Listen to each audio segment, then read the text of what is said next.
Alright, today I'm going to be discussing the use of hydrogen as an alternative fuel source. As we know, it's not really anything new.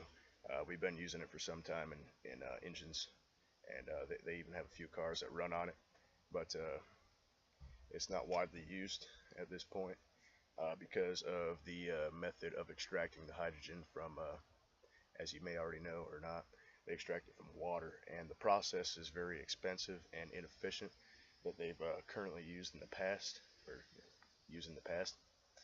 Uh, the process was just electrolysis, which is essentially they're running current through the water at a very high current to separate the hydrogen and oxygen molecules, and then of course they collect the hydrogen molecules and they use that gas as a fuel source to run engines, which then can be used to run generators. The problem is it takes more electricity through that method than you would get back if you ran it through an engine to run a generator.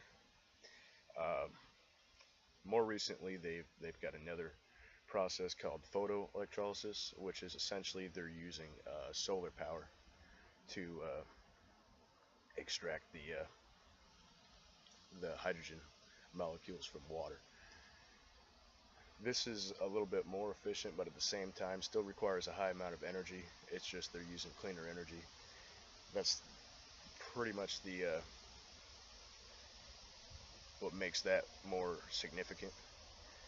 But more recently, they've discovered the use of photobiological processes, which essentially uses the same processes as organisms in nature. Like, for example, algae will produces hydrogen as its waste gas. It collects carbon dioxide from the atmosphere and converts that into oxygen and hydrogen and releases the hydrogen. Uh, Current research right now is looking into how that process works so that they can engineer it, or possibly even uh, biologically engineer an organism that could produce this hydrogen gas for us. And if we could find a sufficient way to produce the hydrogen fuel um, that we need, this would have drastic effects on pretty much everything. If we could reduce the cost, for example, of fueling an engine for transportation purposes.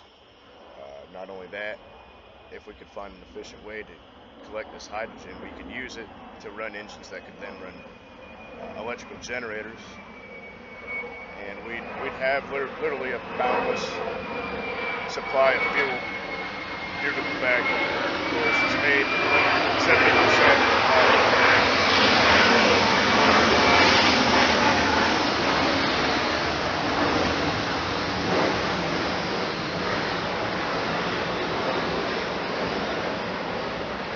But as I said, the photobiological process is currently still in the research and development stage, and the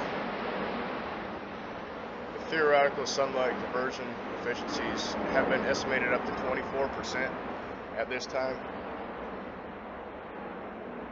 Over 400 strains of primitive plants capable of producing hydrogen have been identified, with 25 impressively achieving carbon monoxide to hydrogen conversion efficiencies at 100%. So we do have 25 strains of plants that are capable of 100% efficiencies, and the stage they're at right now is using the genes from these plants to create an organism that will produce a lot of hydrogen